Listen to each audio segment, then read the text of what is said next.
Good morning, good afternoon, and good evening, depending on where you are in the world. And welcome. I'm Yerivan Saeed, the Barzani Scholar in Residence at the American School of International Service. It's a pleasure to welcome all of you to this program hosted by the Global Kurdish Initiative for Peace.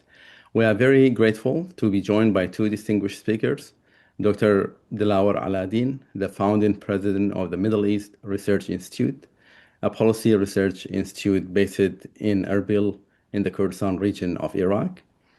Uh, I'm guessing he's joining us from Erbil. That's correct. And the second speaker is Dr. Kenz Pollack, the Vice President for Policy at the Middle East Institute here in Washington, D.C. In the interest of time, I'm not going to read their full rich bios. They will be added to the chat box. Please feel free to take a look. But Dr. Aladdin, as I mentioned, is the founding president of the Mary, and he was a former Minister of Higher Education and Scientific Research in the Kurdistan region of Iraq from 2009 to 2012. And also, he is a former professor of medicine at the University of Nottingham in the United Kingdom. Dr. Pollack is vice president of MEI. He was previously a senior fellow at the American Enterprise Institute, where he worked on the Middle Eastern political military affairs, focusing in particular on Iran, Iraq, Saudi Arabia, and the Gulf countries. Formerly, he was affiliated with the Brookings Institute, where he was a senior fellow at the Subban Center for Middle East Policy. Dr. Pollack served twice at the National Security Council, first as the Director of the Near East and South Asian Affairs, then as the Director of the Persian Gulf Affairs. He has authored 10 books and numerous articles. Today's discussion focuses on a timely and urgent issue, at least for the Kurdistan region and Iraq, and that's about how the tensions and the conflict involving the United States, Israel, and Iran are affecting the Kurdistan region of Iraq, Iraq more broadly, and the wider Middle East. The Kurdistan region has increasingly found itself caught in the middle of a wider regional conflict. Since the start of this war, it has been subjected to hundreds of missiles and drone attacks by Iran and the Iran aligned groups based in Iraq, with serious consequences for security, civilian life, and economic stability. According to public reporting, more than 650 of such attacks have happened since the start of the war. We are very fortunate to have with us these two speakers who bring both views from the ground and also broader policy perspective. Thank you again for joining me. And to begin, I would like to start with two brief opening perspectives, one from the Kurdistan region and the second one from Washington, to help us frame the discussion from both the ground level and also policy level. I'll first turn to Dr. Dlauer for a view from the Kurdistan region, and then to Dr. Pollack for a view from Washington. Dr. Dlauer, let me begin with you. From where you sit in the Kurdistan region, what does the moment look like on the ground? What feels most urgent right now for the Kurdish leadership? And what do people in Washington, in your view, miss when they view this mainly through the lens of regional strategy? Thank you, and hello to everyone. We have been, Kurdistan region has been a small fish in a big tank where the big whales are fighting. I think the KRI has chosen the right thing, and that's not as trying its best not to be entangled and operationalized, i.e. being party to this, because it's very vulnerable. It doesn't have all the capabilities of a state to protect itself, and it has been subject to numerous attacks, as you mentioned. So while Kurdistan is you can say it's a strategic interface, but also it's a pressure node. I mean, while it's being leveraged by external powers, but it's also targeted by them. The 40-day war was actually a very difficult time for the people of Kurdistan. On one hand, it's a war in our region. We're hugely influenced economically, security-wise, and in every other aspect by the war environment. But also, Kurdistan became a clear target of drones and rockets, not just from Iraqi militias, but from Iran directly. And even though Kurdistan tried to portray the impartiality and not to be entangled, but it was perceived to be partial and it was targeted. So the ceasefire was a big relief.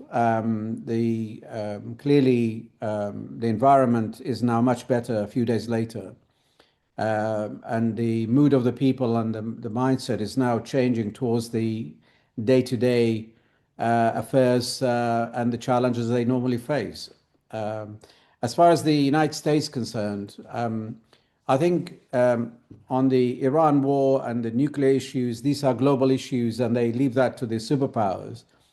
But there were some expectation earlier that the partnership that Kurdistan has with the United States that made it vulnerable to Iran could have been stronger and Kurdistan could have been more better protected. Uh, Obviously, it's how realistic this is, we don't know, because after all, it was a war. But Kurdistan became extremely vulnerable. And apart from Erbil, which was partially covered by the anti-missiles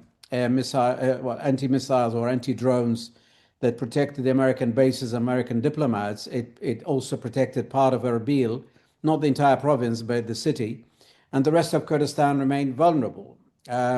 So basically, such a strategic partnership over the years, if not decades, could have been better cemented into a mutual protection. But that was obviously clear that it didn't happen, and it was a bit of a disappointment. And the other direct impact, which I'm going to end this section with, is that the United States must have been looking into mobilizing the Kurdish opposition inside Iran, and most of them are based in Iraqi Kurdistan, and the confusion as well as the conspiracies that initially emerged put Kurdistan region and its government in a very awkward position because Iran accused Iraqi Kurdistan of supporting the Kurdish opposition, arming them, helping them cross the border, and that attracted a lot more attacks than otherwise would have been. So this direct and indirect impact or attacks or entanglement influenced Kurdistan as a whole from all aspects. And this is where the pressure is, still continues, but it's eased a bit. Thank you, Dr. Delawa. That was very helpful. Ken, before I ask you for your opening perspective, let me invite you for a brief reaction. What in Dr. Delawa's account do you think people in Washington should be paying a closer attention to? Well, first, thank you, Yerevan, for inviting me. It's always wonderful to be with you and to be with my old friend Laur. My gut reaction to that, Yerevan, is that I wish that people in Washington would simply pay attention to everything that Laur just said. Right? This has been the fundamental problem, is that in part because of America's policy toward Kurdistan, toward Iraq, toward the region over the past 15 years, there has been a tremendous amount of neglect of the Kurdistan region in American thinking that has then translated into a neglect during the course of the Iran war. Now, excuse me, to some extent, that's part of, again, a bigger set of problems. The war itself was executed in a fairly ad hoc fashion. Right? The military campaign, the air campaign, all that was set, all that was very well thought through. But the political parameters of the war were being made up as we went along. It's very clear that the president went into the war with a set of expectations that were dashed very quickly. And at that point in time, he started making stuff up. And Kurdistan, exactly as Laura was pointing out, started getting brought into the war in a way that no one had ever anticipated. No one had ever thought it through. No one had ever planned for it. And so as a result, Kurdistan became collateral damage, along with a great many other countries in the region, of this poorly planned, at least again in the political sense, war effort by the United States. And I think even to this day, the vast majority of what Laura said is simply not understood in Washington, or maybe there's a vague understanding, but people simply aren't paying attention to it because there's so many other issues to pay attention to. Thank you.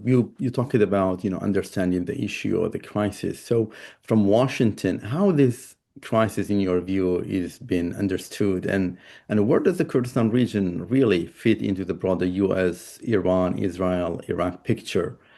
And also, what do people in the Kurdistan region, in your view, sometimes underestimate, and how the issue is being viewed under especially the Trump administration? So, look, I think this is, again, a hugely important question, Yaravan. And again, as I already hinted at, I think we need to start 15 or so years ago, because it was really under the Obama administration, but carried through during the first Trump and Biden administrations as well, that there was a tremendous de-emphasis on Iraq writ large in American policy, a desire on the part of three different administrations to put Iraq behind us. And of course, the Kurdistan region was lumped into that group. And what you saw over the course of time was an increasing tendency by Washington to treat all of Iraq as little more than an adjunct to our Iran policy, right? And look, as Laura knows well, because he and I have been talking about it for 15 years, I always felt that was a mistake. I thought that squandered assets that could have been employed against Iran had they been thought through properly. But I think that it also squandered any number of opportunities in Iraq and with the Kurdistan region. It was very short-sighted, but it was largely born of, an emotional American response to the Iraq War and a desire to simply put it behind us, move on. So there was no particular strategic policy toward Kurdistan during that period of time. There was barely a strategic policy toward Iraq during that period of time. And of course, we were interrupted by the war against Daesh that did force the United States to come back, pay a little bit of attention there. But again, it was quite temporary.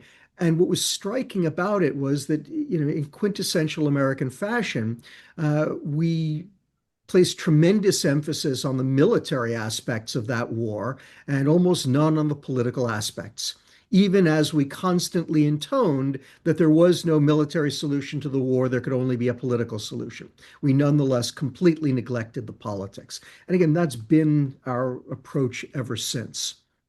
And obviously, the withdrawal or the diminution of American military assets in Iraq, the shift to Kurdistan, but again, the threat to further diminish those assets there, again, speaks to this overarching American desire to reduce our commitments and move away. And again, I think that Kurdistan has suffered from that.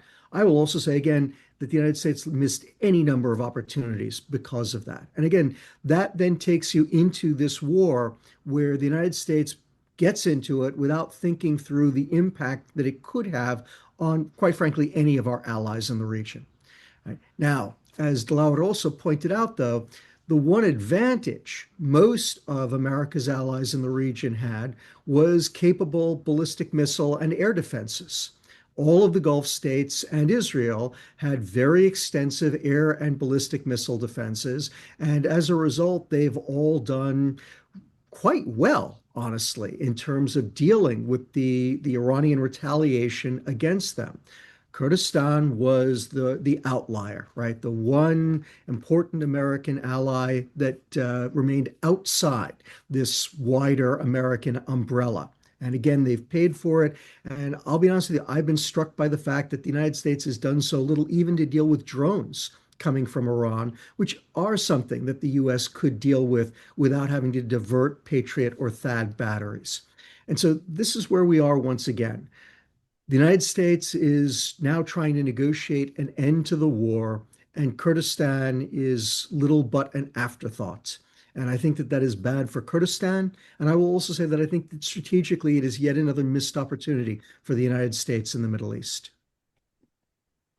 Thank you. But FDD is really doing a great job in the term of tracking all the drone and also missiles. You can see clearly the difference about how the drones and the attackers in the Kurdistan region have been hitting the target or civilian population, but also on the other hand, it clearly shows that, how many of these drones, also missiles, have been shot down because the Gulf countries have the air system and the Kurdistan does not have. Dr. Glauer, before we move on, on does that Washington view match how this feels really in the Kurdistan region? Do you still see a gap between the policy frame and the reality on the ground, in your view? Well, to be honest, we lost track of what Washington thinks about relationship with either Iraq or Kurdistan or the entire Middle East, because we go up and down in the list of priorities depending on what America's up to in the region. And clearly, there is a good communication between the KRG leaders or the KRI leaders and the Americans. There is constant liaison, exchange of information. And also, where possible, they do take some action because the Americans have retaliated here and there to the PMF attacks, the drone attacks, many of which did not actually target the Americans, yet the Americans did actually respond. So this is a military operation. It's not a policy issue. It's not like the grander scheme of things. I have to say, the changes that we've seen in American engagement with Kurdistan has been obviously two sides of it. In Kurdistan, our internal issues, fragmentation, and problems have actually impacted the way we engage in the United States. But also in the United States, things have moved on. The new administration has got a different outlook. So to actually pinpoint and say what is the American policy in Iraq, we cannot actually, with hand on heart, say exactly what this is. There's the doctrine, there's the clarity, there's a vision. This is where we're heading. We kind of somehow driven by action and reaction, or sometimes policies change at very short notice. What is clear is that for American interest as well as Kurdish interest, there is a strong relationship that is still there. There's an active engagement, and at the time of war, obviously, the United States, whether they need the permission or not, they use the sky, they use the land, and they use everything. So essentially, this partnership is there. The American commitment to help Kurdistan and engage it in a constructive way is there. This has not changed. The support in the houses or the Senate and elsewhere in the administration are there. But actually, in Kurdistan, sometimes we think the whole world centers around us and whether Kurdistan is top on the list of priorities. We are only remembered during crises and issues and problems, or maybe occasional lobbies. Otherwise, we don't really feature that high. And maybe it's correct, or it's realistic, because after all, the United States is dealing with so many issues at the same time. Certainly, we have to do more to gain clarity about where the United States is heading and how they see us and what's their policy. And the same thing, we need to bring the Americans closer to us for them to understand the dynamics here that are complex, that are evolving. What does bother us, however, and that is what Ken was referring to very eloquently, is that at certain juncture or certain milestones, we find that Kurdistan is lumped with Iraq, and Iraq is unpopular. Iraq has a problematic relationship with the United States. You might be getting into this discussion about the non-state actors, the way that America has been pushed out of Iraq, where its military presence as well as diplomatic are under strain. Then when the United States reacts to Baghdad's provocation or Baghdad's policies, they will do it.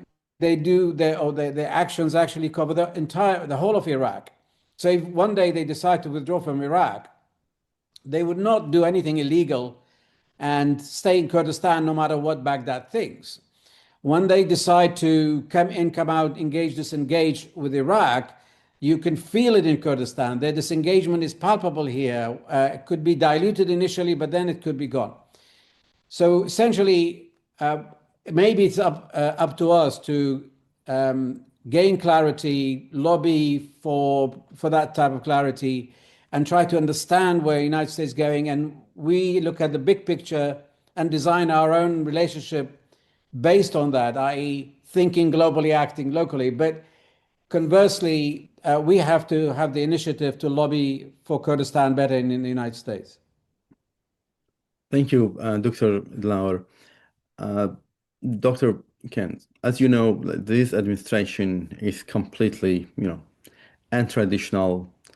The former way of lobbying in Washington, D.C. is completely different. It all depends on access, who you know as the administration. What do you think the best strategy for the KRG or even for Iraq to get more traction with this administration? What a question, Yerevan. And let me pick up on a number of points that Dlauer made, which I think were absolutely spot on and will allow me to elaborate on my initial comments. So first, again, as always, I completely agree with Dlauer.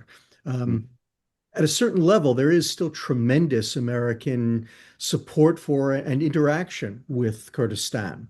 There is a great deal of affection for Kurdistan here in Washington. As you pointed out, on Capitol Hill, also in the United States military, to a certain extent in other parts of the US government, certainly the intelligence community. These are all people who have worked with the Kurds before, have great trust in the Kurds, and see the Kurds as valued partners, and also as allies who fought side by side with us in a variety of wars at this point in time. So as I said, there is at the tactical level a very important still existing set of relationships there. But that's the problem, is it's primarily at the tactical level. Now, that's not a bad thing. It's good, and hopefully it will withstand the vicissitudes of, our strategic tornado. And I think everyone is hoping just that those ties will remain at the tactical level to see us through.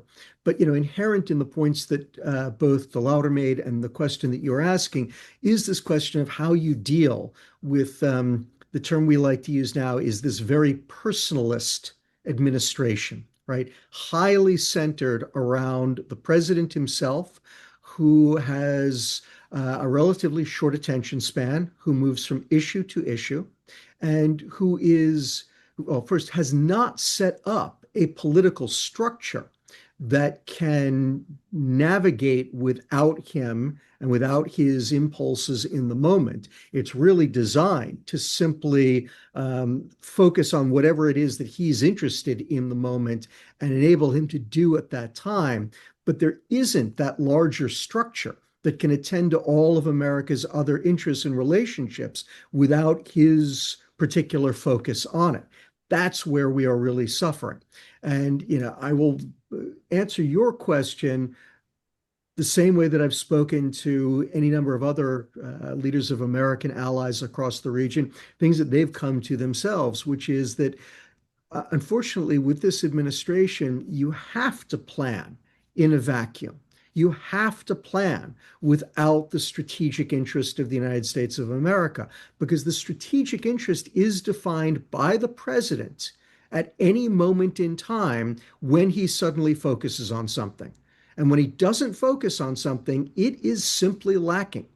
And the best that you can do is hope that the bureaucracy, exactly as Dlauer is pointing out, that the bureaucracy continues to cling to the relationship and certainly simply preserve it in certain ways until either we get another administration or the president comes back to this relationship and hopefully attends to it in a more kind of meaningful, longer-term fashion, more in tune with the nation's interests as opposed to what he's simply doing in the moment. But again, just to finish the thought, The conversations that I was having with leaders of various Gulf states at the end of the first Trump administration, any number of them were saying something along the lines of what one leader specifically said, where he said, we can no longer count on the United States. You are unpredictable and unreliable. And we simply have to go about making policy based on what is best for ourselves in the absence of a relationship with the United States, but in the full expectation that at some point in time, you are going to come careening in out of the blue sky with a set of issues and interests that we will not have expected or be able to really understand, but we'll have to adjust at that moment in time. And obviously, it's certainly not ideal, especially for a place like Kurdistan, which has enjoyed such a good relationship with the United States and could benefit from a stronger relationship with the United States. But again, we just don't have an administration right now that is capable of thinking in that kind of longer term, enduring strategic relationship that's really needed for the United States and Kurdistan. Thank you. I think that's very helpful, and I hope the Kurdish leadership would take note of what you said. At least in my view, I think they should consider that there's no American, protection or, the way the relationship was between the US and the Kurdistan region in the past, at least for the next 3 years until we're going to have a new administration. Let me move a little bit more toward the attacks on the Kurdistan region, also on Iraq, in general. In your views, what are the Iran, also the Iranian aligned militias trying to achieve through these attacks? Are these trying to deter, to punish, to signal, or reshape the political calculation inside Iraq, Dr. Dlauer? Oh, is that for me? Actually, there are plenty. This is maybe something that deserves addressing and more qualification. First of all, these militias have embedded themselves deeply into Iraq's structure, and that is Iraq's political economy, basically all three branches, executive, legislative, and judicial. They act as independent from Iraq, but they're also part of Iraq. And the Iraqi government itself acts on its own when needed, but also hostage to this type of hybrid sovereignty.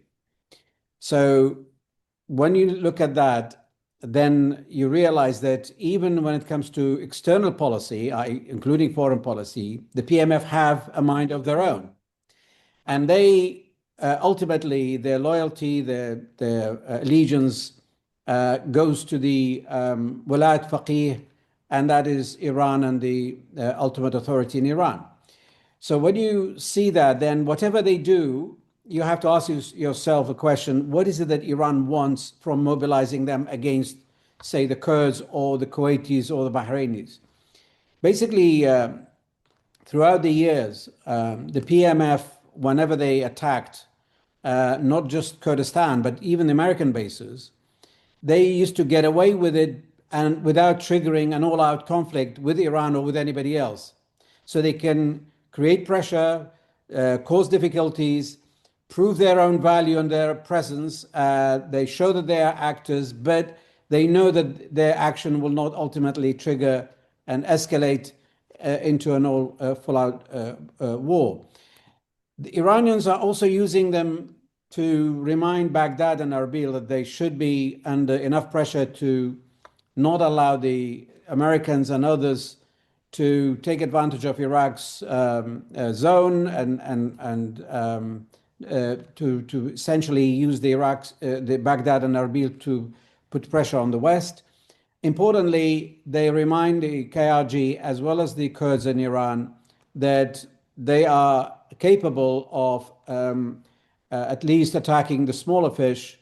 Therefore, expect the KRG to prevent any operations near their border. So there are many, many things that they achieve from just one attack, let alone destabilizing Kurdistan and hitting its economy, its oil installations, as well as American bases, and putting pressure in more than one way.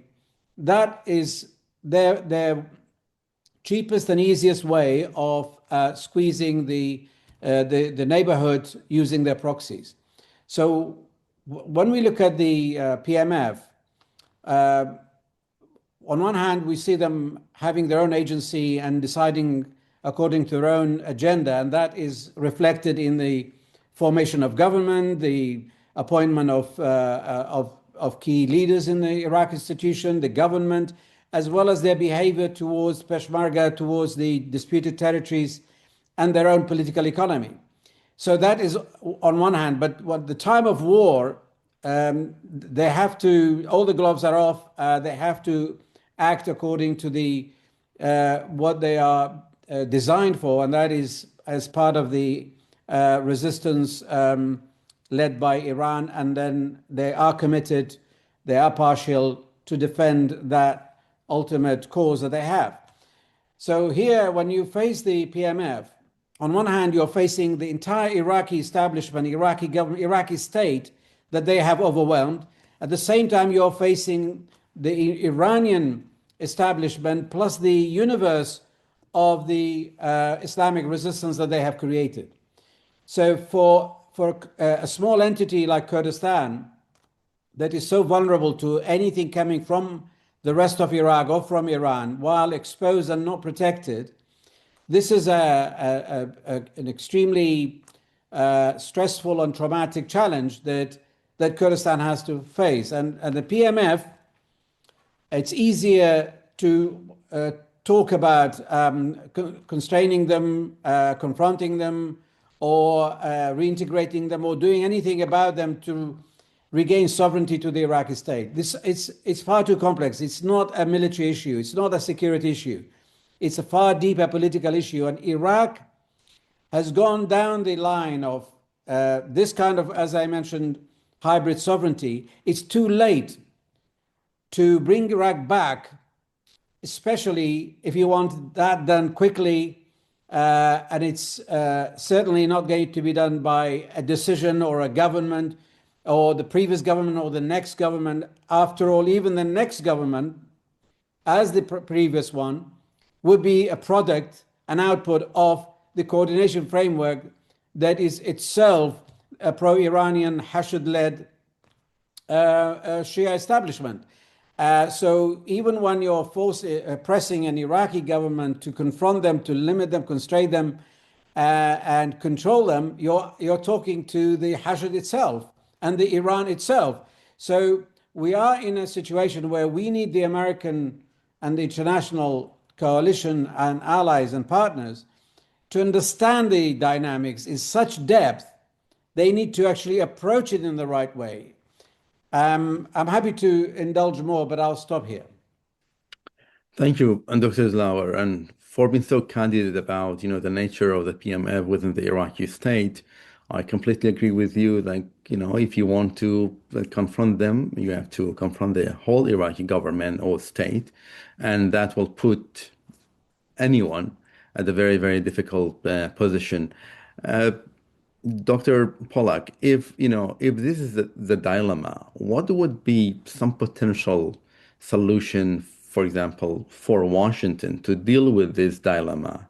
How to deal with the PMF element within the Iraqi state without putting more strain on the Iraqi government or on the country as a whole? There has been targeted sanction, very surgical. They have been targeting some of the PMF, military, outposts or divisions across the country. But is there any tools by the U.S. government to put more pressure on Iraq to disentangle the bad actors of the PMF from the Iraqi state? So let me start with the last part of your question, Yerevan, and then I'll move to the first part. So conceivably, Iraq and Iraqi Kurdistan would be covered under some new agreement worked out between Washington and Tehran regarding Iran's support for its allies and proxies in the region. Obviously, the Hashd-e-Shaabi fall squarely into that category. At least the Hashd-e-Shaabi that are backed by Iran fall squarely into that category. And it's certainly possible that we will get some kind of an agreement coming out of Islamabad that will have something to say about that. Now, first, unclear whether we actually will. We may not. Second, unclear what the language will be. I've always been skeptical of this idea because when I was in government, having participated in working out international agreements, how you get the Iranians to agree not to provide covert support to all of these groups, which is going to be so hard to track down, so hard to identify, and which they will doubtless deny. Right? It's going to be very, very difficult. So even if you could get it, it's not entirely clear whether it would be meaningful in some way, shape, or form. That said, I think that brings us to the first part of your question, which is that there really is no way of dealing with the Hashid without dealing with the politics of Iraq. And I would argue that one of the mistakes that the United States has been making over the last 8 or 10 years is the belief that we can do so. Right. So as I said, by and large, Iraq has been neglected by successive American administrations. Since the fall of, or the liberation of Mosul in 2017, 2018, to the extent that the United States has been dealing with Iraq and with its government and with actions that we did not like, again, it has typically been as some kind of an adjunct to our Iran policy, trying to get the Iraqi government to halt hard currency sales to Iran, to stop buying natural gas from Iran, stop buying electricity from Iran, abide by our sanctions on Iran. And our approach has been a very outside-in approach, treating the Iraqi government as a whole and simply trying to apply pressure generally against it.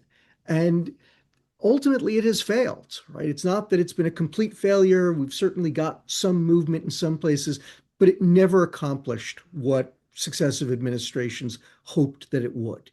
And I think that that's the case because of the points that Delaware made. I think that he described it very, very nicely.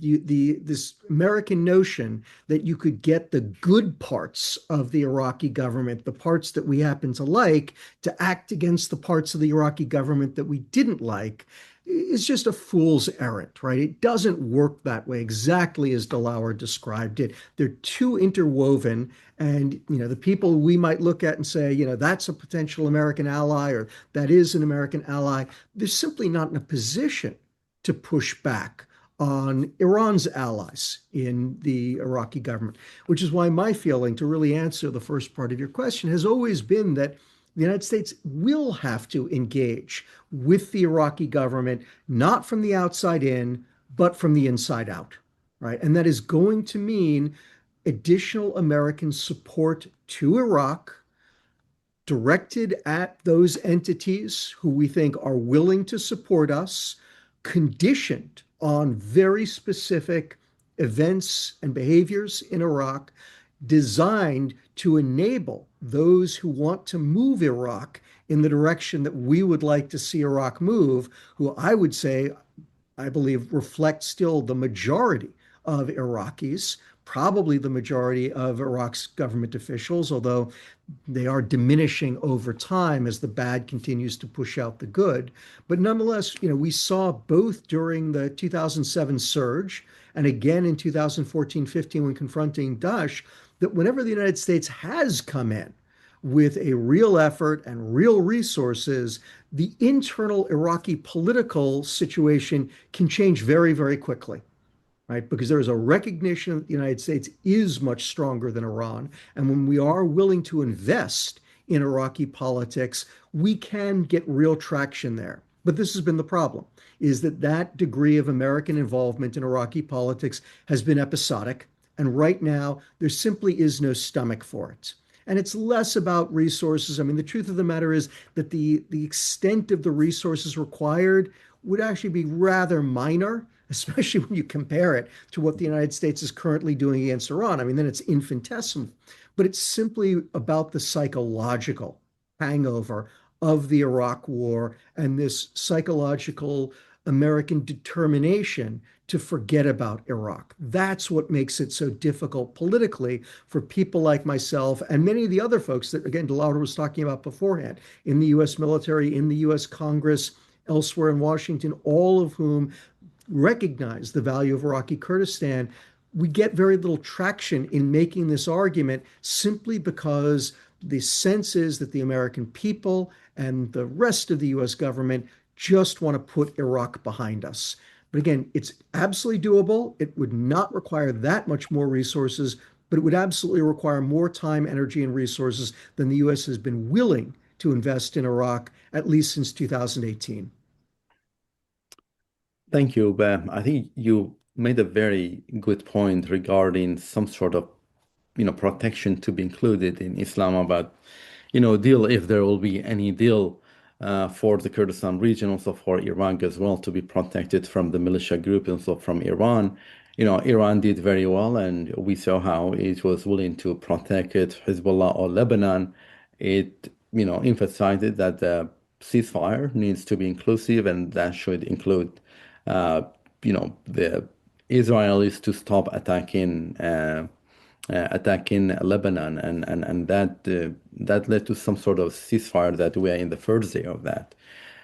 So let me go back to Baghdad, the nature of the Iraqi state, and also the Iraqi government that have constantly condemned these attackers, but it has formed many, or at least several, investigative committees, but no one has been really held accountable in the past, because even before this crisis, Kurdistan region's infrastructure, especially energy, has been subjected to attack it, but Iraq has not been able to stop them, and it has continuously repeated itself.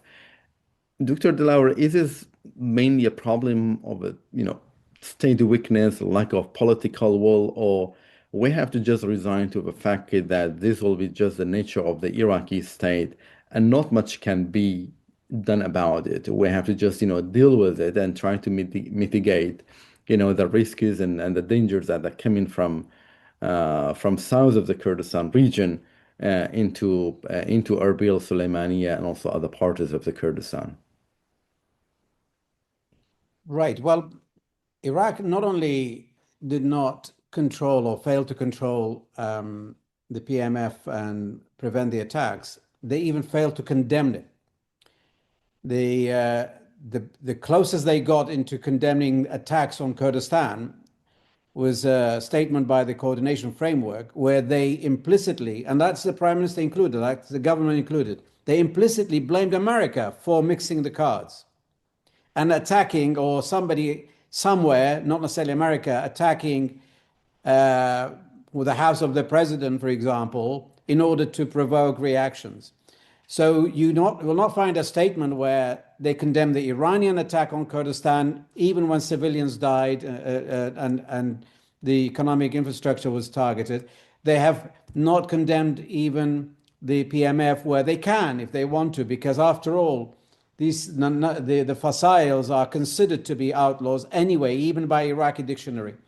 So that will continue. And I would also comment on your earlier question about Pakistan and negotiations. Don't hold your breath. Don't be too optimistic. Iran is highly likely to ask the Americans and others not to target the PMF in Iraq as part of the resistance. But the word Kurdistan will not be uttered in that room.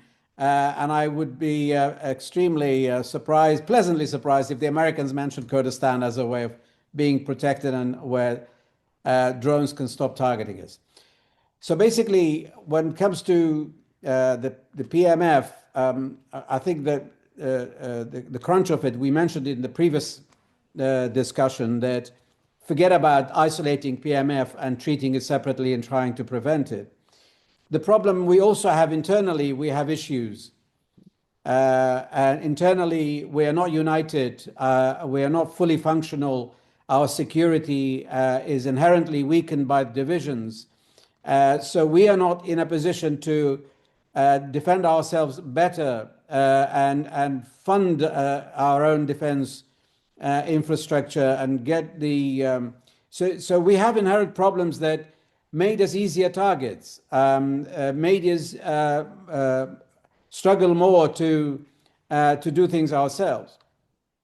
I want to actually bring you to another issue to do with the United States.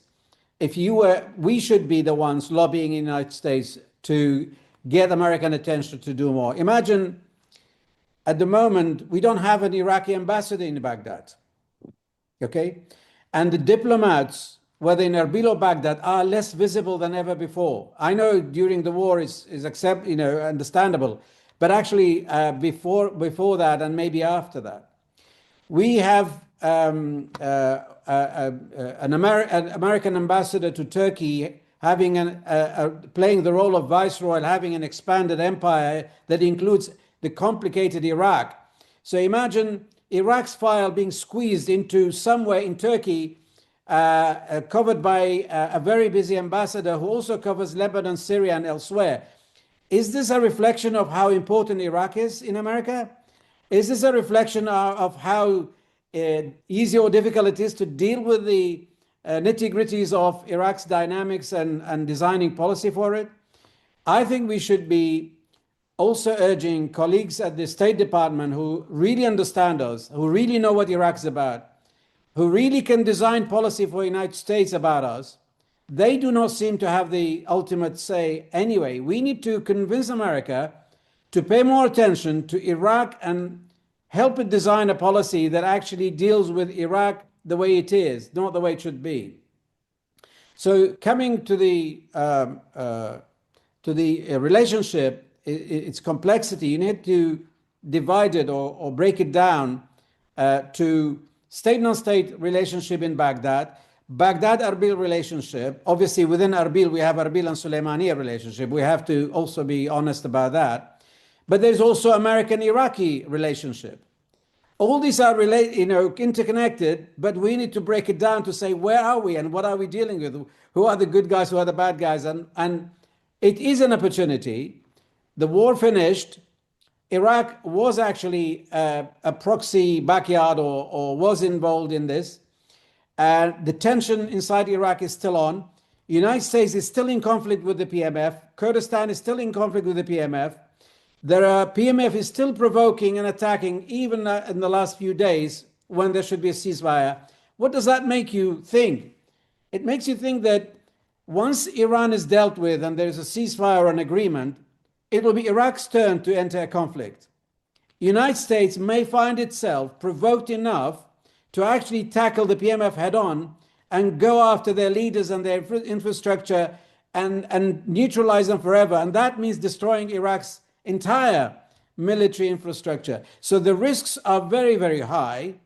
And the PMF, not only they may or may not underestimate that risk, but as though they do not care about the future of Iraq, but they do care about the cause that they are committed to. And this is where Kurdistan is not in the picture, needs to be in the picture, needs to be an influencer. Kurdistan's importance in Iraq and in the eyes of the PMF and Iran, it stems from its good relationship with America and the West. So that is actually a strength. But at the same time, lacking sovereignty, not being a state, not having the tools and the ability and the economy to deal with that, we remain extremely vulnerable. So in conclusion, you will find that Iraq is further destabilized. There will be escalation in the near future, separate from the other war, could be a major, major escalation. There is always institutional erosion and economic stagnation that is defining our current life, current day-to-day life. So the fragmented authority in Baghdad is beyond anybody's capacity, including Iraqi institutions, to deal with. So I thought that before we finish, I needed to bring that warning to the fore rather than tackle each question in a tactical manner, as Ken was saying. Over to you.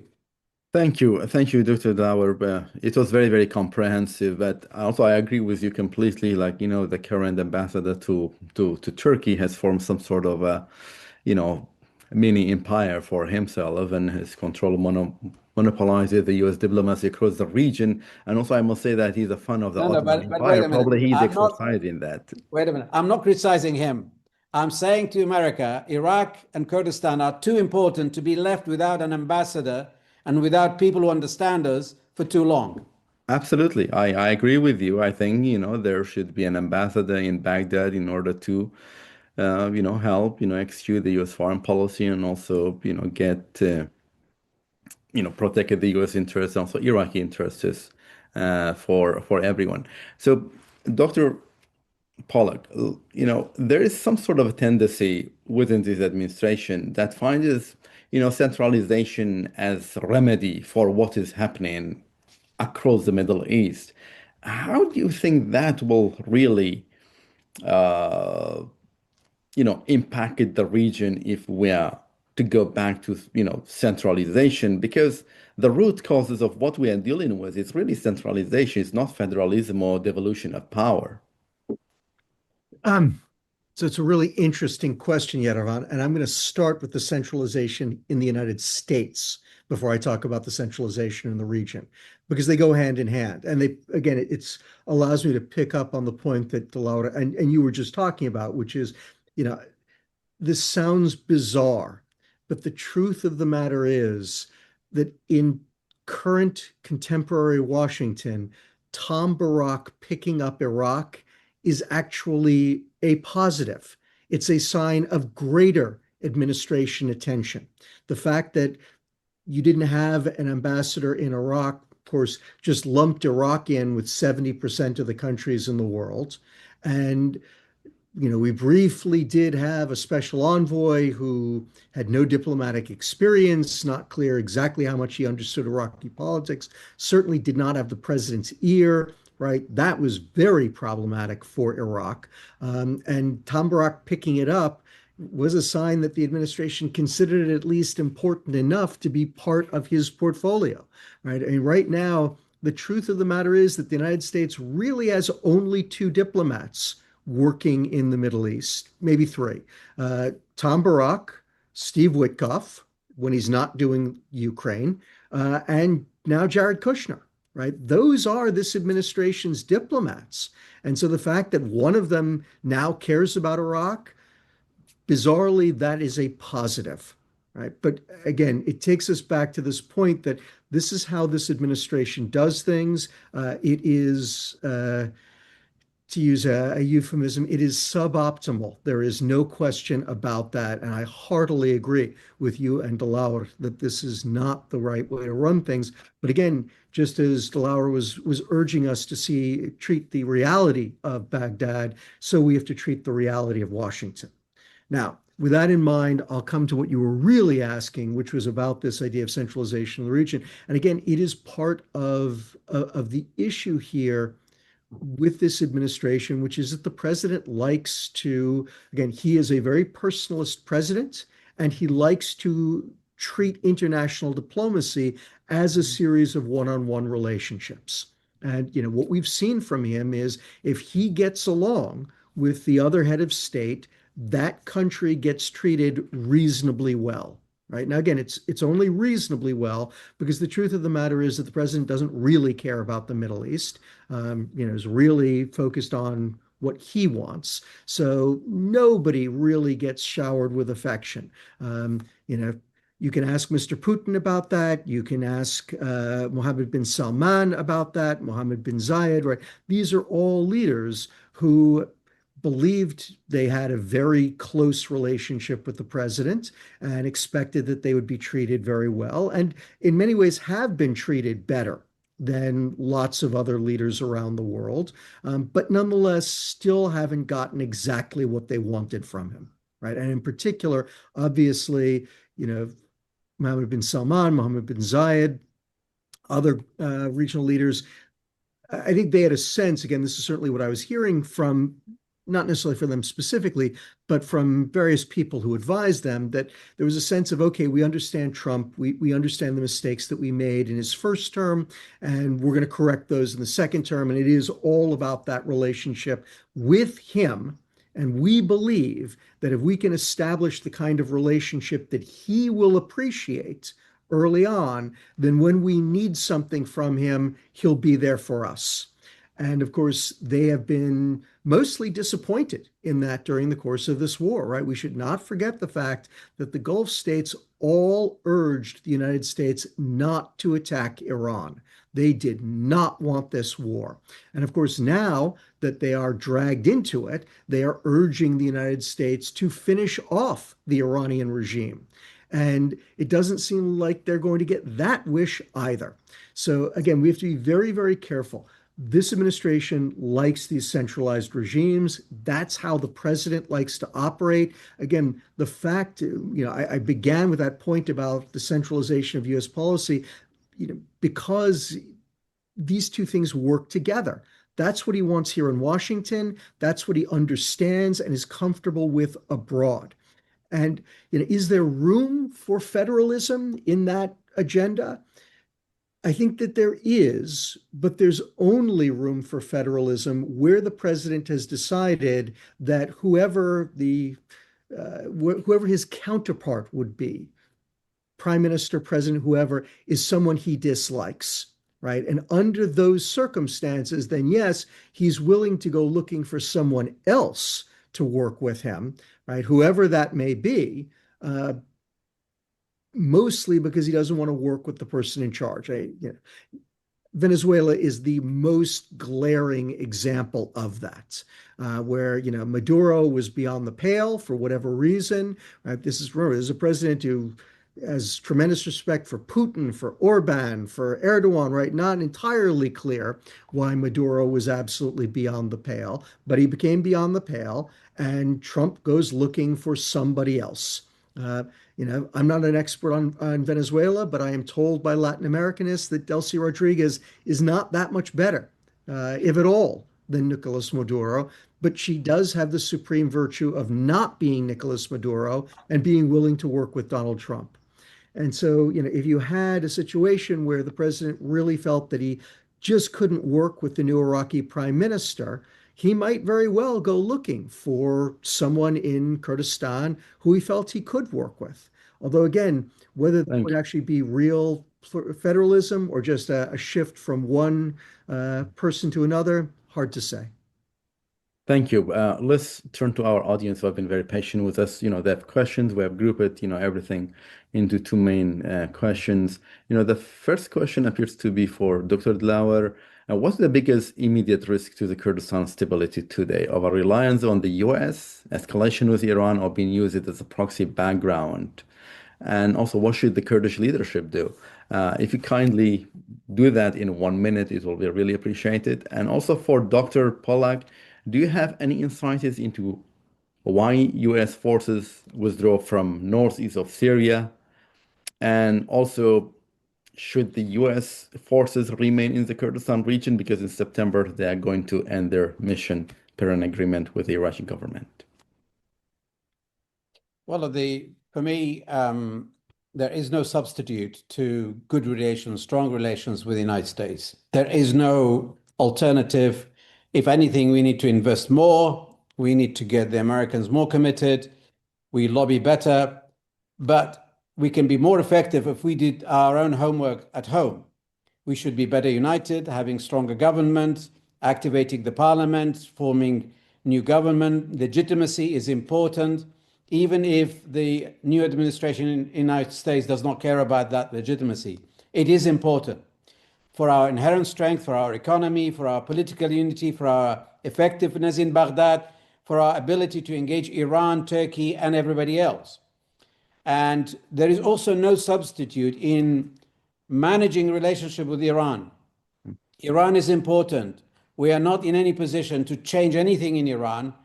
Iran decides itself, but we have to deal with that and manage the relationship.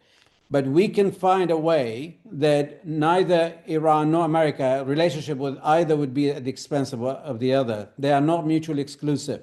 We have done that before. We are still doing it, and we are very good at it, but we have to keep it up. So neither side would be less important. And of course, what to do again, it's all at home. Everything we should do, all the focus we need to do is at home, enhance, strengthen our own structure, our own economy, our own political entity. Thank you. And I can be very brief with this one, Yarvan.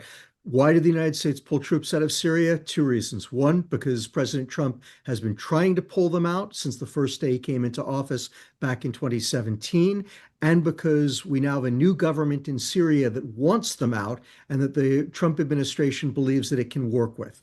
As for whether U.S. troops should remain in Iraqi Kurdistan, absolutely. I think it would be a disaster to remove them. Thank you. And we are at the end of our time, in fact. And thank you so much for your rich conversation, also insights regarding what is happening in the Middle East, also U.S. foreign policy towards Iraq and the Kurdistan region. I think today's conversation made it clear that what is happening in Kurdistan, also Iraq, cannot be understood in isolation. It is at the interaction of regional rivalry, Iraqi politics, military power, economic strain, and also international policy choices. It's a local crisis with regional causes and international consequences. Thank you so much, Dr. Delauer. Thank you so much, Dr. Kenneth, for shaping, our conversation. Also, the insight is from two very different, point of view, but both are interrelated. In fact, thanks again for our audience for joining us on the behalf of the Global Kurdish Initiative for Peace. Thank you and have a great day.